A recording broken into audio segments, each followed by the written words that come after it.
Guys, good afternoon. Nandito tayo sa may Binondo Intramuros Bridge. Bakit na po tayo?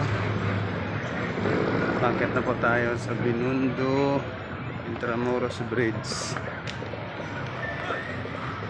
Ayan po. Nakapunta na kami dati dito before. Nagbabike kami. Pero hindi pa to tapos noon eh. Nung nakapunta kami dito.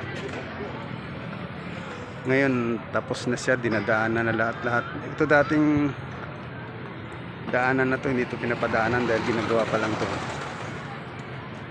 So nakaakyat ako dito, pinayagan ako noon. Pero ngayon talagang open na siya.